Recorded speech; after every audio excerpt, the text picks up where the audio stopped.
JK exam cracker, I am your biology tutor. आज हम start करने वाले हैं बायोलॉजी का very first topic, that is nutrition. Nutrition कहने को तो छोटा सा टॉपिक है, लेकिन जब ये इसके अंदर कंसेप्ट्स खुलते हैं ये बहुत ही ज़्यादा एक्सप्लेन्ड टॉपिक बन जाता है। लेकिन हम कोशिश करेंगे कि इसके पॉइंट ऑफ व्यू से कि एग्जामिनेशन में कौन कौन से सवाल आते हैं इसके रिगार्डिंग, और एग्जामिनेशन में कौन कौन से किस तरीके के क्वेश्चंस आ सकते हैं और कौन कौन सा टॉपिक इंपॉर्टेंस रखता है इस टॉपिक में, वो आज हम सब करने वाले हैं दोस्तों। तो स्टार्ट करते हैं न्यूट्रिशन से। न्यूट्रिशन की basic definition, the process of taking in food is known as nutrition. The process of taking in food is known as nutrition दोस्तों। तो न्यूट्रिशन की जो बेसिक डेफिनेशन वो ये कहती है कि खाना खाने के बेसिक प्रोसेस को हम न्यूट्रिशन कहते हैं। खाना खाने के बेसिक प्रोसेस को हम न्यूट्रिशन कहते हैं गाइस। तो जिस प्रोसेस में हम खाना खाएं, अब अपने खाने के लिए दो चीज़ें हो सकती हैं, या तो हम किसी पे डिपेंडेंट रह सकते हैं, for example humans are dependent on animals, plants, ठीक है दोस्तों, या तो कोई ऑर्गेनिज्म अपना खाना खुद प्रिपेयर कर सकते हैं, उस तरीके के ऑर्गेनिज्म में आते हैं प्लांट्स। उसके बेसिस पे न्यूट्रिशन के अंडर दो टाइप्स पढ़ने को मिलेंगी हमें दोस्तों। न्यूट्रिशन के अंदर टाइप्स में आपको दिख रहा होगा autotrophic mode of nutrition and heterotrophic mode of nutrition. तो आज फर्स्ट लेक्चर में हम ऑटोट्रॉफिक मोड ऑफ न्यूट्रिशन किस तरीके से होती है, क्या क्या टाइप्स है, क्या क्या बेसिक फिनोमिनाज है, वो सब करने वाले, और क्या क्या सवाल एग्जाम में पूछ सकते हैं, वो सारा का सारा हम कर लेंगे गाइस। और heterotrophic mode of nutrition lecture second में मूव ऑन करेंगे इसके साथ। तो स्टार्ट करते हैं autotrophic mode of nutrition. Autotrophic mode of nutrition, नाम में ही आपको पता चल जाएगा कि क्या कहना चाहता है, क्योंकि गाइस यहां पर ऑटो लिखा है। ऑटो का मतलब होता है दोस्तों सेल्फ, ठीक है दोस्तों, सेल्फ मतलब कोई ऑर्गेनिज्म अगर अपने फूड के लिए अपने ऊपर ही डिपेंड रहे और किसी पे डिपेंड ना करे, अपने ऊपर ही रिलाय करे और किसी के ऊपर डिपेंड ना करे, उस तरीके की मोड ऑफ न्यूट्रिशन जो वो ऑर्गेनिज्म शो कर रहा होगा दोस्तों, तो उसको हम बोलते हैं ऑटोट्रॉफिक मोड ऑफ न्यूट्रिशन। और उस ऑर्गेनिज्म को हम बोलेंगे ऑटोट्रॉफ गाइस। क्या बोलेंगे? ऑटोट्रॉफ्स। यहाँ पर आपको छोटा सा लिख के दे देता हूँ, यहाँ पे इसका छोटा सा, उसको बोलेंगे ऑटोट्रॉफ गाइस, ऑटोट्रॉफ्स। अब इस पूरे नाम में ऑटो का मतलब है सेल्फ और ट्रॉफ्स का मतलब है न्यूट्रिशन, मतलब सेल्फ न्यूट्रिशन लेने वाले ऑर्गेनिज्म इसमें आते हैं। अब इसकी भी फर्दर दो टाइप्स है दोस्तों। पहली टाइप है photo autotrophic nutrition and second one is chemo autotrophic mode of nutrition. Photo means light, ठीक है गाइस। अब photo autotrophic mode of nutrition में हम वो टॉपिक पढ़ने वाले हैं जिसमें हम प्लांट्स के बारे में पढ़ेंगे जो लाइट का यूज करके अपना खाना बनाते हैं। और chemo autotrophic mode of nutrition में हम उन ऑर्गेनिजम्स का बात करेंगे जो केमिकल्स का यूज करके अपना फूड प्रिपेयर करते हैं गाइस। तो photo autotrophic mode of nutrition में आपको बता देता हूं, जो फोटो है दोस्तों उसका मतलब है लाइट, ठीक है दोस्तों, लाइट। तो इसमें वो सारे ऑर्गेनिजम्स फॉल करेंगे जो लाइट की मदद से अपना खाना बनाते हैं। और आप में से कितने सारे व्यूअर्स होंगे जो जानते होंगे कि लाइट की हेल्प से अगर अपना फूड प्रिपेयर करें, तो अगर ग्रीन प्लांट्स अपना फूड प्रिपेयर करें, उस फिनोमिना को, उस प्रोसेस को हम बोलते हैं फोटोसिंथेसिस। तो फोटो ऑटोट्रॉफिक न्यूट्रिशन में जो प्लांट्स है वो फोटोसिंथेसिस एक प्रोसेस है जिसके वजह से अपना फूड प्रिपेयर कर लेते हैं और किसी और पर डिपेंड नहीं करते। तो फोटो ऑटोट्रॉफिक न्यूट्रिशन वो मोड ऑफ न्यूट्रिशन है जिसमें फोटोसिंथेसिस यूज करके कोई भी ग्रीन प्लांट अपना फूड प्रिपेयर कर लेगा, या कोई भी ऐसा बैक्टीरिया जो ग्रीन होगा या जिसमें लाइट के फिनोमिना से फोटोसिंथेसिस करने की क्षमता होगी, वो अपना फूड प्रिपेयर कर लेगा दोस्तों। तो photo autotrophic mode of nutrition की डेफिनेशन आई होप कि आप सबको क्लियर हो गया होगा। The organisms that prepare its own food and are independent of others for its food and which prepare their own food by the mechanism of photosynthesis are known as photoautotrophs, and the mechanism is known as photoautotropic mode of nutrition guys। तो photosynthesis का एक basic reaction है जो ये perform करते हैं। ये क्या करते हैं ग्रीन प्लांट्स एटमॉस्फेयर से CO2 पकड़ते हैं, रूट से इनका वाटर आ जाता है, मिनरल आ जाता है, और आसमान से सनलाइट, और अपनी इनके लीफ में एक कंपोनेंट होता है जिसका नाम होता है क्लोरोफिल। तो इन चारों कंपोनेंट को मिला के एक रिएक्शन परफॉर्म करते हैं जिसकी वजह से इनका फूड मिल जाता है। वो रिएक्शन मैं यहाँ पर लिख देता हूँ दोस्तों। फोटोसिंथेसिस की बेसिक रिएक्शन मैं यहाँ पर लिखने वाला हूँ। वो रिएक्शन कुछ इस तरीके से है, 6 times CO2 plus 6 times H2O, ठीक है दोस्तों, ये लिखा मैंने 6 times CO2 plus 6 times H2O in the presence of sunlight, ठीक है दोस्तों, and chlorophyll. In the presence of sunlight and chlorophyll gives us C6H12O6 plus 6O2। अब देखिएगा आप, कार्बन डाइऑक्साइड और पानी को मिला के with the help of sunlight and chlorophyll, with the help of sunlight and chlorophyll photosynthesis हो रही है और जो खाना बन रहा है वो ग्लूकोज की फॉर्म में बन रहा है गाइस। आपको पता होगा ये जो बेसिक, ये जो बना मॉलिक्यूल, ये बेसिक जो मॉलिक्यूल बना ये ग्लूकोज बोलते हैं इसको, या स्टार्च बोलते हैं। ये कार्बोहाइड्रेट का चेन होता है दोस्तों, और ये जो है इसको बोलते हैं ऑक्सीजन। ये तो आपको पता ही होगा सबको, ठीक है दोस्तों।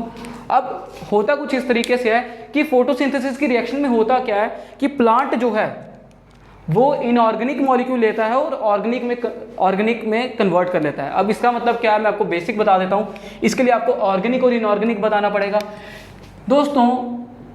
ऐसे मॉलिक्यूल जिसमें कार्बन के साथ हाइड्रोजन का बॉन्ड अवेलेबल ना हो, क्या बोल रहा हूँ दोस्तों, ऐसे मॉलिक्यूल या ऐसे कंपाउंड्स जिसमें कार्बन के साथ हाइड्रोजन का बॉन्ड अवेलेबल ना हो, इस तरीके के मॉलिक्यूल को हम बोलते हैं दोस्तों इनऑर्गेनिक मॉलिक्यूल, ठीक है गाइस। और ऐसे मॉलिक्यूल जिसमें कार्बन के साथ हाइड्रोजन का बॉन्ड अवेलेबल हो, साथ में ऑक्सीजन भी हो सकता है, कुछ भी हो सकता है, पर कार्बन और हाइड्रोजन का बॉन्ड होना जरूरी है, इस तरीके के बॉन्ड को दोस्तों हम बोलते हैं ऑर्गेनिक मॉलिक्यूल, ठीक है गाइस, याद रहेगा। अब देखिए ध्यान से, यहां मैं बता देता हूं, यहां पर आप देखेंगे ध्यान से, कार्बन के साथ ऑक्सीजन का बॉन्ड है, कार्बन के साथ ऑक्सीजन का बॉन्ड है, मतलब हाइड्रोजन का बॉन्ड नहीं है, मतलब ये इनऑर्गेनिक नहीं, मतलब ये इनऑर्गेनिक है, ऑर्गेनिक नहीं है। और यहां पर हाइड्रोजन के साथ ऑक्सीजन का बॉन्ड है, हाइड्रोजन के साथ कार्बन नहीं है, मतलब ये वाला मॉलिक्यूल भी इनऑर्गेनिक है इस डेफिनेशन के हिसाब से। जो मैंने बोला था कि कार्बन के साथ हाइड्रोजन का बॉन्ड नहीं होगा वो इनऑर्गेनिक है, मतलब कार्बन के साथ ऑक्सीजन हो सकता है, कार्बन के साथ सल्फर हो सकता है, बाकी सारे बॉन्ड, अगर कार्बन हाइड्रोजन के बिना बाकी सारे बॉन्ड्स वो इनऑर्गेनिक में काउंट होते हैं गाइस। और ये वाले जो दोनों बॉन्ड है, क्योंकि कार्बन ऑक्सीजन के साथ है और हाइड्रोजन ऑक्सीजन के साथ है, इस तरीके के बॉन्ड को या इस तरीके के मॉलिक्यूल को हम बोलते हैं इनऑर्गेनिक मॉलिक्यूल। अब कन्वर्जन के बाद फोटोसिंथेसिस की रिएक्शन में with the help of sunlight and chlorophyll, इन्होंने क्या किया, इसको ऑर्गेनिक मॉलिक्यूल में कन्वर्ट कर लिया गाइस। ऑर्गेनिक मॉलिक्यूल मैंने बताया आपको जिसमें कार्बन और हाइड्रोजन का बॉन्ड होता है, इसमें कार्बन और हाइड्रोजन आपको दिख रहा है, ऑक्सीजन भी दिख रहा है, कोई बात नहीं, लेकिन कार्बन और हाइड्रोजन का जो मेन बॉन्ड है वो तो अवेलेबल है, मतलब ये जो मॉलिक्यूल बना गाइस, ये कौन सा मॉलिक्यूल है, ऑर्गेनिक मॉलिक्यूल, ठीक है दोस्तों। ये ऑक्सीजन तो ये वैसे भी गैस ही है, इसका कोई वो नहीं है, ये एटम और गैस में काउंट होता है, तो इनऑर्गेनिक से ऑर्गेनिक बन गया। तो फोटोसिंथेसिस की रिएक्शन में ऐसा सवाल भी कभी कभी आ सकता है कि फोटोसिंथेसिस की रिएक्शन में किस तरीके की कन्वर्जन होती है गाइस। जेकेएसएसबी में मेरे को याद है एक बार सवाल आया था फोटोसिंथेसिस के रिगार्डिंग, जिसमें ये सवाल बहुत इंपॉर्टेंट था और बहुत इजी भी था। उन्होंने सवाल सीधे पूछ लिया था कि फोटोसिंथेसिस का जो कन्वर्जन है, 4 ऑप्शन दिए थे, वो किस तरीके का, which type of conversion is photosynthesis. उसमें लिखा था ऑर्गेनिक टू इनऑर्गेनिक पहला ऑप्शन, ऑर्गेनिक से इनऑर्गेनिक पहला ऑप्शन, ऑर्गेनिक से ऑर्गेनिक दूसरा ऑप्शन, इनऑर्गेनिक से इनऑर्गेनिक चौथा तीसरा option, and fourth one is inorganic to organic. जो आंसर था वो फोर्थ वाला था, जिसमें आपको मैं बता दूं ये वाला जो मॉलिक्यूल है इसको बोलते हैं हम इनऑर्गेनिक। ये वाले मॉलिक्यूल जो है वो कन्वर्ट हो रहे थे ऑर्गेनिक में दोस्तों, ठीक है गाइस। तो इस तरीके की कन्वर्जन है। 1 नंबर का सवाल है, कोई दिक्कत नहीं थी, इजीली हो गया। एग्जाम में अगर इस बार भी आ जाए तो आई होप आप सबको समझ आ जाए, आप लॉजिक के साथ यही सही वाला ऑप्शन टिक करें, और इनऑर्गेनिक टू ऑर्गेनिक वाला गाइस। अच्छा, फोटोसिंथेसिस को थोड़ा सा डीप में पढ़ना है हमने, क्योंकि फोटो ऑटोट्रॉफिक न्यूट्रिशन का सारा बेस इसमें है, ठीक है दोस्तों। अब मैं आपको थोड़ा सा बेसिक प्रोसेस समझा देता हूँ, मैं थोड़ा सा मिटा देता हूँ उसको, थोड़ा सा मिटा देता हूँ गाइस, ये इनऑर्गेनिक वाला ऑर्गेनिक वाला थोड़ा मिटा देता हूँ। आप आई होप आपको समझ आ गया हो, ये मिटा देता हूँ। अभी जो बेसिक रिएक्शन है गाइस, इसमें आपको मैं बताता हूँ इसमें क्या चीज़ इंपॉर्टेंस है और क्या चीज़ हो रही है। ये बेसिक रिएक्शन लिखी है मैंने, ठीक है दोस्तों। अगर मैं बेसिक रिएक्शन सारी की सारी मिटा के यहाँ लिख दूँ, नीचे आपको समझा दूँ कि क्या हो रहा है, तो वो भी ठीक रहेगा। तो मैं ये वाली सारी रिएक्शन फिर से मिटा रहा हूँ, और ये मैं ऊपर लिख रहा हूँ बहुत सिस्टमाइज वे में। ये लिख रहा हूँ मैं रिएक्शन दोस्तों, 6 times CO2 plus 6 times H2O gives us C6H12O6 plus 6O2। ये रिएक्शन है दोस्तों, और in the presence of sunlight and chlorophyll guys, ठीक है, याद रखिएगा सनलाइट और क्लोरोफिल दोस्तों। अच्छा, अब फोटोसिंथेसिस में क्या क्या चीज़ें इंपॉर्टेंट होती है वो भी हम देख लेते हैं। सबसे पहली चीज़ अवेलेबिलिटी ऑफ कार्बन डाइऑक्साइड, इसको कार्बन डाइऑक्साइड बोलते हैं दोस्तों। तो अवेलेबिलिटी ऑफ कार्बन डाइऑक्साइड होना बहुत ज़रूरी है, क्योंकि कार्बन डाइऑक्साइड अगर नहीं होगा तो स्टार्च में कार्बन का मॉलिक्यूल नहीं होगा, तो स्टार्च बना ही नहीं ना, तो कार्बन हाइड्रोजन का बॉन्ड ही नहीं पॉसिबल होगा। वैसे ही अगर कार्बन डाइऑक्साइड होगा लेकिन पानी नहीं होगा, तो पानी नहीं होगा तो फिर भी स्टार्च का मॉलिक्यूल पॉसिबली नहीं बनेगा, क्योंकि पानी का काम है कार्बन डाइऑक्साइड मॉलिक्यूल को ब्रेक डाउन करना, कार्बन डाइऑक्साइड मॉलिक्यूल को ब्रेक डाउन करना ताकि स्टार्च बने। पानी नहीं होगा तो कार्बन डाइऑक्साइड का मॉलिक्यूल ब्रेक डाउन नहीं होगा और स्टार्च में कन्वर्जन नहीं होगी। अच्छा, बात करते हैं तीसरे फैक्टर की, सनलाइट। सनलाइट, अब कोई भी काम करना है एनर्जी तो ज़रूरी है ना दोस्तों। कोई भी छोटे से छोटा आप साइकिलिंग करते हो तो मस्कुलर एनर्जी लगती है। आप फैन चला रहे हो, मैकेनिकल एनर्जी, इलेक्ट्रिकल एनर्जी लग रही है दोस्तों। मोटर में पानी देते हो, इलेक्ट्रिकल एनर्जी लग रही है, केमिकल एनर्जी लग रही है। बैटरी चल रही है, केमिकल एनर्जी लग रही है। वैसे ही यहाँ पर लाइट एनर्जी चाहिए। ठीक है दोस्तों, सनलाइट, क्योंकि हम जानते हैं sun is the prime source of energy in the whole universe. हमारे पूरे के पूरे ब्रह्मांड में, पूरे के पूरे संसार में सूरज से ऊपर कोई प्राइम सोर्स नहीं है लाइट का, सूरज से ऊपर कोई स्रोत नहीं है। तो सनलाइट जो है प्राइम सोर्स है एनर्जी का दोस्तों। तो नेचर ने प्लांट्स को डिज़ाइन इस तरीके से किया है कि वो इसकी एनर्जी को यूटिलाइज कर सके, हार्नेस कर सके। अब सनलाइट क्या होता है, सनलाइट सूरज की रोशनी जब पड़ती है प्लांट्स पे, तो प्लांट्स के पास क्या होता है, यहाँ पर मैं आपको पूरा मैकेनिज्म समझा देता हूँ प्लांट्स में क्या होने वाला है। प्लांट्स के लीव्स होते हैं दोस्तों, मैंने आपको बताया था। ये मैं आपको प्लांट बना के इसका लीफ बना के दिखा रहा हूँ दोस्तों। ये प्लांट का लीफ है, ठीक है। अब लीफ में आपको होता है ग्रीन कलर के, ग्रीन कलर लीफ में आपको पता है लीफ जो होता है वो ग्रीन कलर का होता है। वो ग्रीन कलर क्यों होता है, क्योंकि इसमें एक सेल ऑर्गेनल होता है। मैं नाम यहाँ लिख देता हूँ, सेल ऑर्गेनल होता है जिसका नाम है क्लोरोप्लास्ट। ठीक है गाइस, क्लोरोप्लास्ट, सेल ऑर्गेनल मतलब सेल का एक पार्ट, क्लोरोप्लास्ट। और इसके अंदर एक केमिकल होता है दोस्तों जिसका नाम है क्लोरोफिल। ठीक है दोस्तों, इसके अंदर एक केमिकल होता है जिसका नाम है दोस्तों क्लोरोफिल। क्लोरोप्लास्ट के अंदर होता है दोस्तों क्लोरोफिल। अब ये क्लोरोफिल का जो काम है ना, आप ये सुनेंगे आप सोचेंगे कि यार कुदरत ने किस तरीके से डिजाइनिंग की है एक एक चीज की। क्लोरोफिल का काम है कि ये जो सूरज से जो भी एनर्जी आएगी ना उसको ट्रैप करके यूज करने लायक बनाएगा। तो क्लोरोफिल क्या करता है, सन से जो भी एनर्जी आती है उसको ट्रैप करता है और उसको यूज करने लायक बनाता है ताकि वो एनर्जी जो है अवेलेबल हो पाए इस ब्रेक डाउन प्रोसेस के लिए, फोटोसिंथेसिस के लिए। तो क्लोरोफिल भी जरूरी है, क्योंकि अगर सनलाइट आ जाए और हमारे पास कोई ऐसा मैकेनिज्म ना हो या प्लांट के पास कोई ऐसा मैकेनिज्म ना हो जिसकी वजह से वो इस एनर्जी को हार्नेस कर पाए, तो ये एनर्जी वेस्ट हो जाएगी और ये प्रोसेस कंप्लीट नहीं हो पाएगा। तो क्लोरोफिल वहाँ पर बहुत इंपॉर्टेंट रोल प्ले कर रहा है। क्लोरोफिल क्या कर रहा है, सनलाइट से आई हुई एनर्जी को ट्रैप कर रहा है, हार्नेस कर रहा है, उसको यूज करवा रहा है ताकि ये ब्रेक डाउन हो जाए और स्टार्च का मॉलिक्यूल बन जाए। दोस्तों ये स्टार्च है, इसी को फूड बोलते हैं जो हम खाते हैं। ठीक है दोस्तों, और ये ऑक्सीजन है जो हम यूज कर रहे हैं। अच्छा, तो ये क्लोरोफिल का भी आपको समझ आ गया होगा। कार्बन डाइऑक्साइड जो प्लांट को भी नेचर से अवेलेबल होता है दोस्तों, नेचर से। जब हम सांस लेते हैं तो ऑक्सीजन लेते हैं, जब छोड़ते हैं कार्बन डाइऑक्साइड छोड़ते हैं। जो हमारा वेस्ट है कार्बन डाइऑक्साइड, वो प्लांट के लिए यूजफुल कंपोनेंट है कार्बन डाइऑक्साइड, और जो प्लांट के लिए वेस्ट है ऑक्सीजन, वो हमारे लिए यूजफुल कंपोनेंट है। देखा किस तरीके से एक बैलेंस वाला रोल चल रहा है, किस तरीके से एक साइकिल चल रहा है। हमारा कार्बन डाइऑक्साइड प्लांट के लिए इंपॉर्टेंट है, उनका ऑक्सीजन हमारे लिए इंपॉर्टेंट है। तो कार्बन डाइऑक्साइड उसको नेचर से अवेलेबल होता है। पानी जो है H2O जो है वो कभी कभी बारिश से अवेलेबल होता है, या कभी कभी इरिगेशन के थ्रू, जो कैनाल्स वगैरह के थ्रू इरिगेशन होता है तो उसके थ्रू अवेलेबल होता है। वो होता क्या है कि फोटोसिंथेसिस में रूट्स में जब पानी जाता है तो रूट्स से जो पानी का मॉलिक्यूल है उसमें एक टिश्यू होती है जिसका नाम है दोस्तों जाइलम टिश्यू, जाइलम। तो जाइलम टिश्यू के थ्रू जो पानी का मॉलिक्यूल है वो एब्जॉर्ब होकर ऊपर लीफ तक पहुंचता है।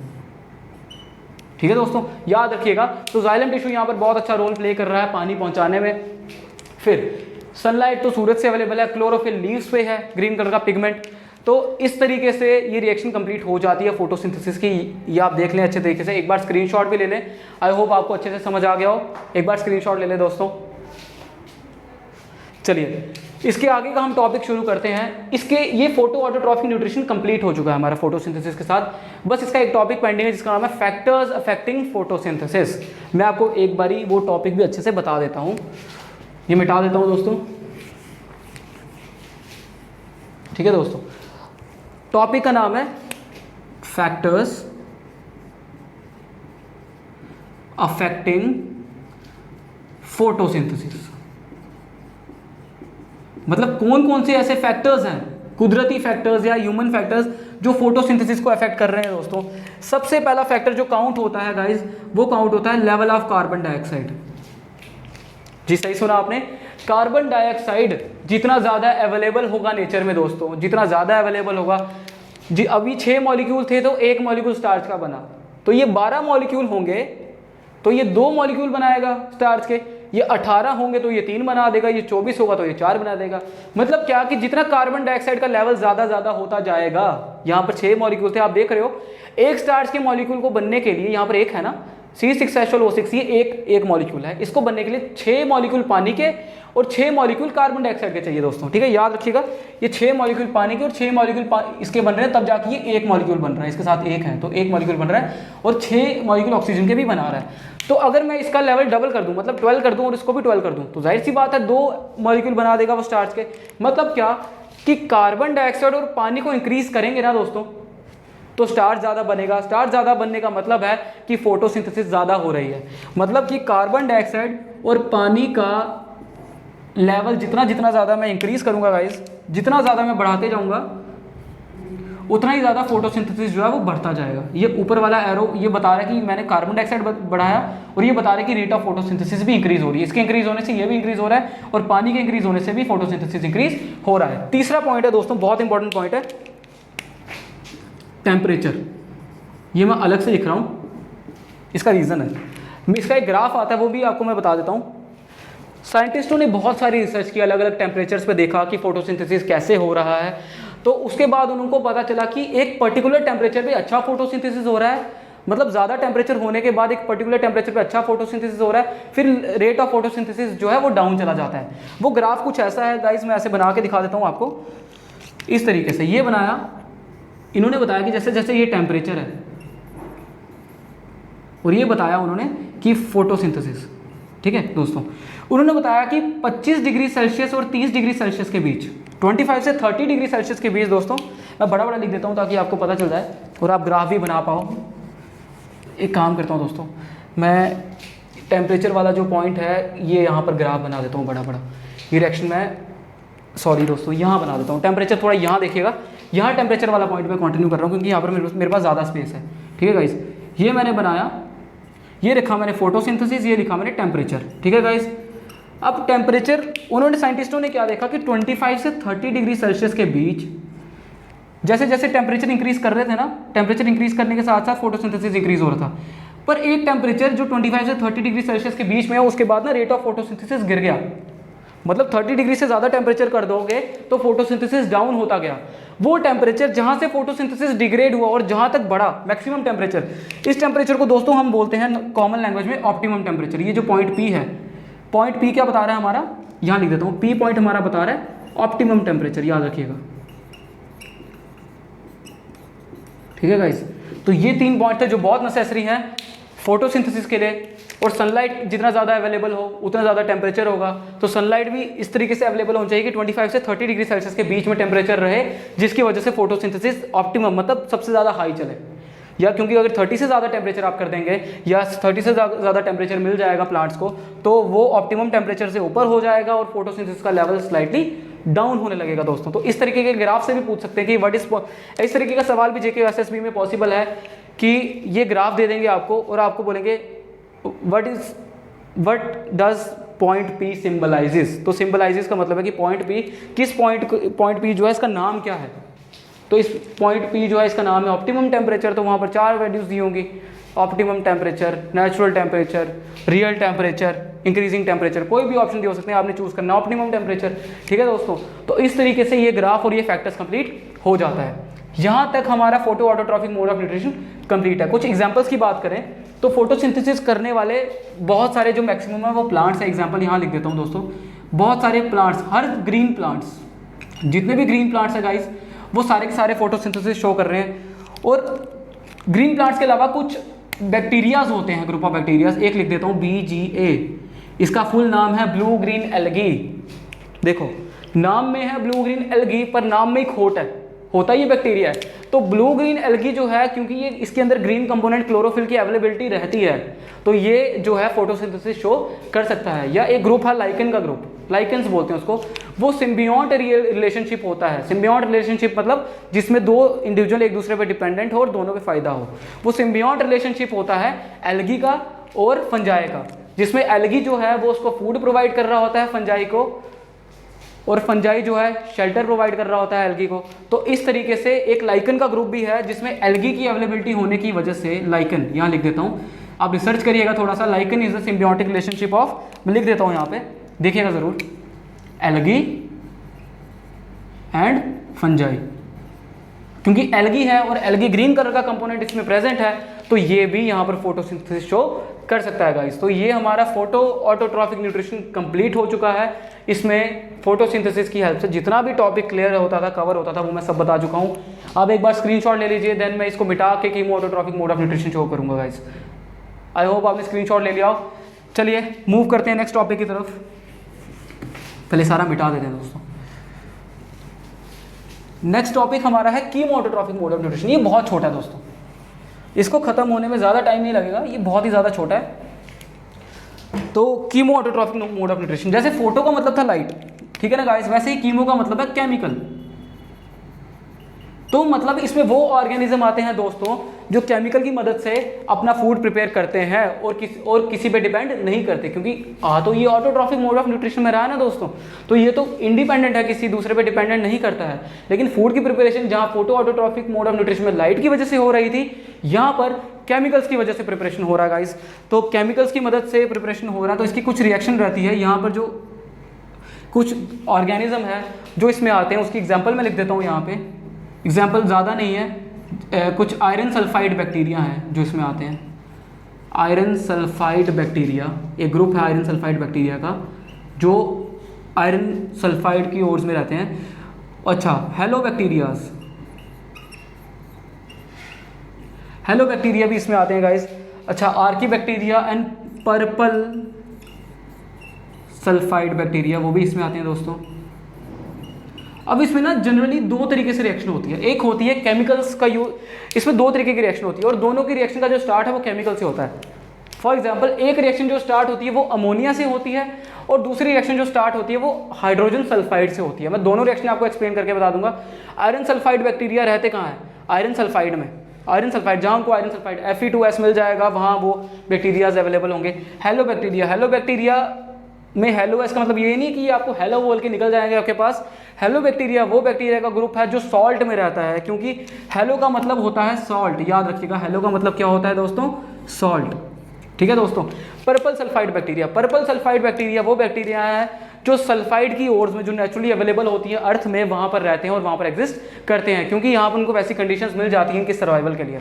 अच्छा, इसकी जो रिएक्शंस है, जो iron sulphide bacteria, hello bacteria, purple sulphide bacteria show करते हैं, वो मैं बता देता हूँ।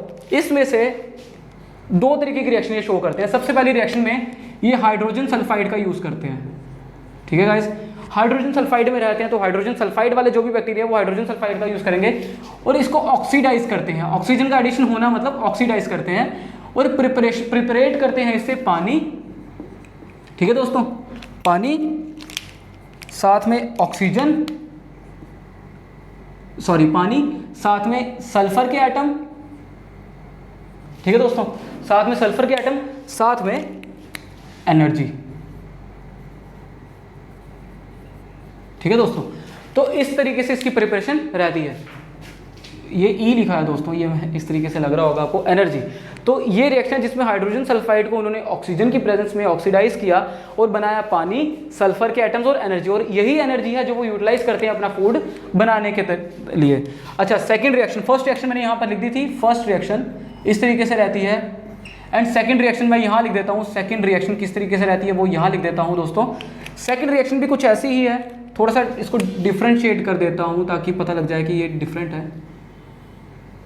ठीक है दोस्तों, सेकंड रिएक्शन में यहाँ लिख देता हूँ। ठीक है गाइस, अब सेकंड रिएक्शन में क्या होता है? सेकंड रिएक्शन में यूज़ करते हैं वो अमोनिया। मैंने बताया था आपको, अमोनिया यूज़ होता है और अमोनिया को भी ऑक्सीडाइज करेंगे। आप देख रहे होंगे यहाँ पर जो कॉमन स्टेप है ऑक्सीडेशन का है, ऑक्सीडाइज, ऑक्सीजन यूज़ हो रहा है दोनों में, करके ये बनाते हैं NO2 के ग्रुप। ठीक है दोस्तों, अब होता क्या है, ये NO2 जो है ये एनर्जी नहीं देता इनको। NO2 बिल्कुल एनर्जी नहीं दे पाएगा, लेकिन NO2 को जब ये ऑक्सीजन मिल जाए, मतलब एक ऑक्सीजन का एटम मिल जाए, तो ये बनाता है NO3 ग्रुप दोस्तों। तो ये बनाता है NO3 ग्रुप। ठीक है दोस्तों, ये बनाता है NO3। तो NO3 बनाते बनाते जब ये ऑक्सीडाइज हो रहा होता है, फर्दर ऑक्सीडेशन होती है, तो ये NO3 बनाने के साथ साथ ये देता है एनर्जी। एक सेकेंड दोस्तों, ये देता है एनर्जी। ठीक है गाइज, EN, ठीक है।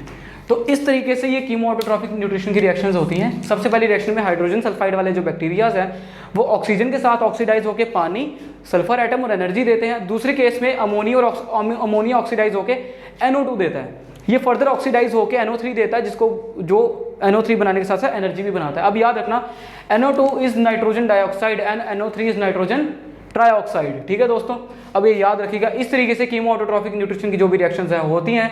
और कीमो ऑटोट्रॉफिक न्यूट्रिशन में बैक्टीरियाज, माइक्रो ऑर्गेनिज्म वो सब आते हैं। इसको लेके एक फैक्ट है, कीमो ऑटोट्रॉफिक न्यूट्रिशन में एक बैक्टीरिया आता है जिसका नाम है आर्की बैक्टीरिया। दोस्तों मैं यहाँ पर लिख देता हूँ, इसकी एग्जाम्पल है आर्की बैक्टीरिया। ये भी सल्फाइड बैक्टीरिया है, एक किस्म का Archie bacteria, sulphide bacteria, sulphur में रहता है। लेकिन इसको लेके एक बहुत एक फैक्ट है जो मैं आपको बता देता हूँ, बहुत अच्छा फैक्ट है और बहुत ज़्यादा इंटरेस्टिंग फैक्ट है। जब एवोल्यूशन का स्टार्ट हुआ था ना दोस्तों, मतलब जब कभी भी दुनिया स्टार्ट हुई थी एवोल्यूशन के बाद, एक टाइम ऐसा था जब कोई भी लाइफ इस धरती पे अवेलेबल नहीं थी। लेकिन जब एवोल्यूशन हुआ और प्रॉपर एटमॉस्फेयर बना कि लाइफ स्टार्ट हो पाए, उसमें जो सबसे पहला आने वाला जो ऑर्गेनिज्म था वो एक बैक्टीरिया था दोस्तों, उसका नाम था आर्की बैक्टीरिया। ठीक है गाइस, याद रखिएगा। ये बहुत अच्छा एक इंटरेस्टिंग फैक्ट था जीके का जो मैंने बता दिया आपको। पूछेंगे नहीं, लेकिन अपने लिए अच्छा है कि इंटरेस्टिंग फैक्ट है, अपने लिए जीके के तौर पे याद रखना ज़रूरी है, तो इसलिए बता दिया। तो ये सारा का सारा जो लेक्चर था, ये सारा का सारा जो टॉपिक था, ये क्लियर कवर हो चुका है। आई होप आपको सब समझ आ गया हो। न्यूट्रिशन, उसकी टाइप्स कैसे हैं, फोटो ऑटोट्रॉफिक न्यूट्रिशन क्या होता है, इसके अंदर फोटोसिंथेसिस कैसे होता है, फैक्टर्स अफेक्टिंग फोटोसिंथेसिस कौन कौन से होते हैं, और कीमो ऑटोट्रॉफिक न्यूट्रिशन में रिएक्शन कैसी होती है, और एग्जाम्पल्स क्या क्या हैं। आई होप आपको सब समझ आ गया हो। यहाँ पर आप एक चीज़ ध्यान रखिएगा, फर्स्ट जो मैंने आपको कीमो ऑटोट्रॉफिक की जो रिएक्शन बताई है, इसमें फर्स्ट रिएक्शन में सिर्फ सिंगल स्टेप है। फर्स्ट रिएक्शन एक ही स्टेप की है, मतलब हाइड्रोजन सल्फाइड वाली वो एक ही स्टेप की है। और जो सेकंड रिएक्शन है अमोनिया वाली, वो 2 स्टेप की रिएक्शन है, याद रखिएगा। इस तरीके के अगर कंफ्यूजिंग सवाल आ जाए कि कीमो ऑटोट्रॉफिक न्यूट्रिशन में अगर ammonia as a chemical use करके फूड बनाया जाए तो कितने स्टेप में रिएक्शन कंप्लीट होगा? 2 स्टेप में। अगर hydrogen sulphide as a chemical use करके फूड बनाया जाए तो कितने स्टेप में रिएक्शन कंप्लीट होगा? 1 स्टेप में। तो इस तरीके से आपको जीके एसएसबी में सवाल पूछे जा सकते हैं। आई होप आपको सारा का सारा लेक्चर समझ आ गया हो। बाकी इसके बाद नेक्स्ट टॉपिक है heterotrophic mode of nutrition guys, वो हम मिलते हैं नेक्स्ट लेक्चर में। तब तक के लिए स्टे ट्यून्ड। आई होप आपको समझ आ गया हो। और किसी को कोई डाउट्स या क्वेरीज हो तो कमेंट सेक्शन में ज़रूर बताइएगा, और वीडियो लाइक ज़रूर करिएगा, क्योंकि आपके लाइक से ही मुझे पता चलता है कि मैं आपको अच्छे से समझा पा रहा हूँ कि नहीं। ठीक है गाइस, तब तक के लिए आप ये रिविजन करिए, अच्छे से पढ़िए, इसको विस्तार में मैंने बता दिया, अच्छे से इसको रिकैप करिए, रिकैप करके देखिए, और कुछ नहीं समझ आता तो कमेंट सेक्शन में लिख के बताइए। बाकी हम नेक्स्ट लेक्चर में मूव ऑन करते हैं हेटेरोट्रॉफिक मोड ऑफ न्यूट्रिशन से। तब तक के लिए आप इसी को रिवाइज करिए। मिलते हैं नेक्स्ट लेक्चर में। Thank you guys.